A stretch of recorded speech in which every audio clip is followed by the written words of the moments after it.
another episode of Planet Cults, where we look at various cult movies and learn interesting movie facts about them. Today we'll be looking at a cult classic favorite by Sam Raimi.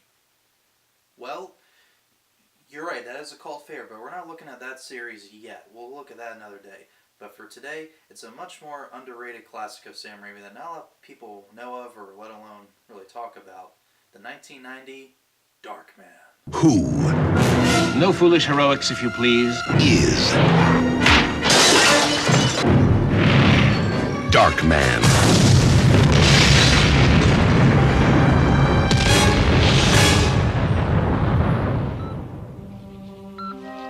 They destroyed everything he had, all that he loved, everything that he was. Now, crime has a new enemy, and justice has a brand new face. I was afraid that you wouldn't want me anymore. Of course I still want you. The good news is that I know who's behind our little troubles of late. Finish it. He has the power to look like any man. These two are both sons of witches! But he is unlike any man. I gotta tell you something about me. He's a cockroach. You think you kill him? And he pops up someplace else. In the darkest hour, Julie, who's the real monster here? there's a light that shines on every human being. But one. From director Sam Raimi. Darkman. So Darkman is an original character that both Sam Raimi and his brother Ivan created. Sam was trying to make a movie on the famous superhero called The Shadow. So at this point, in 1989, Tim Burton's Batman movie was a huge deal, and a lot of other movie studios wanted to cash in, basically make a big budget superhero film. So Universal Studios had the rights to The Shadow. And the Shadow is a superhero with mystical powers to cloud people's minds so they cannot see him. So Sam Raimi, being a big fan of the Shadow and being a new kid on the block, if you will, he was mainly known at this point for the two Evil Dead films. But Universal Studios didn't permit him the rights to make the Shadow, didn't think he was big enough, I guess. But so he took the ideas he was going to use for the Shadow to some degree and create his own character, essentially. But with any big studio movie, there's always some kind of setbacks, and they always want to do some rewrites here and there.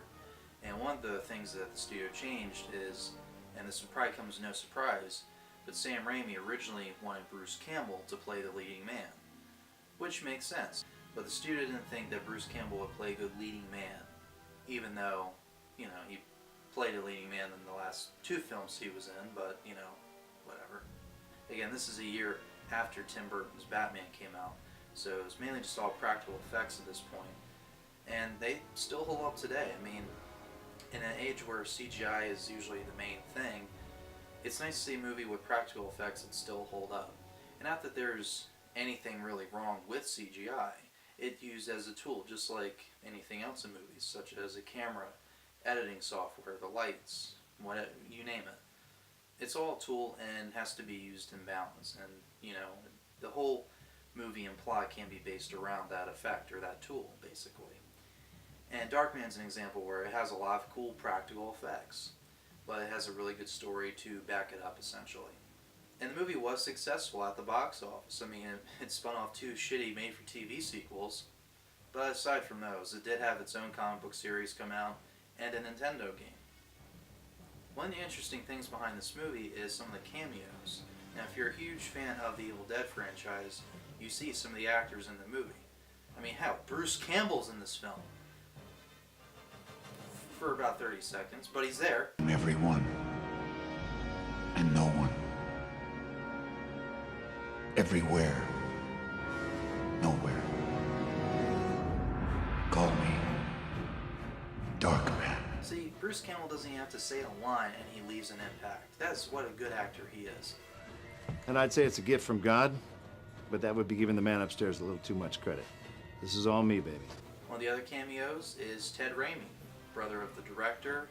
Did you say the words right this time? Someone's in my fruit cellar! Someone with a fresh soul!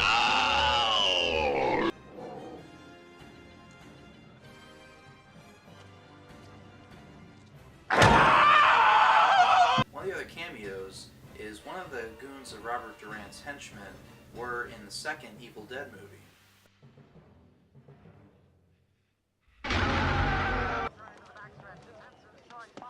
Where is he? Where's who? Ghostman! I thought he was with you. And the movie was composed by Danny Elfman, who a year before was famously known for the Batman score. And let's be honest, whenever you think of Batman, you either think of the Tim Burton Batman theme,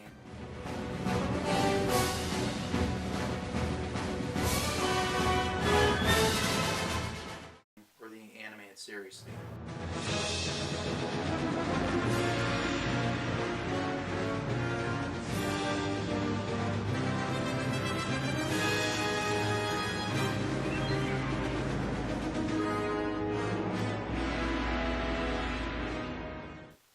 Both of which are conducted by Danny Elfman. But I saw Evil Dead 2, and I called my agent, and I said, I must work with Sam Raimi.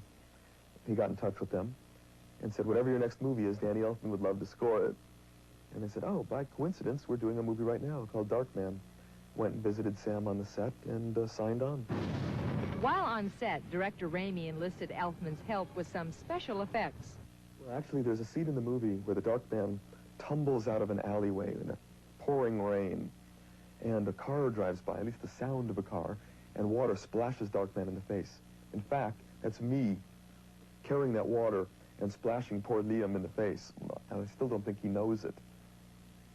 And Sam made me put on a raincoat and stand out in a drenching, torrential downpour created by fire hoses up about 20 stories for about an hour. Means in this scene here, that wasn't Liam Neeson, that was Danny Elfman? Yeah, what other movie composer do you know who actually acts in the movie? That's awesome. And thanks for watching this episode of Planet Cult as we look at Sam Raimi's underrated Darkman. For next video, we'll be looking at a cult horror movie that's spun into a trilogy, a remake, and then an own TV show. I think you know what I'm talking about.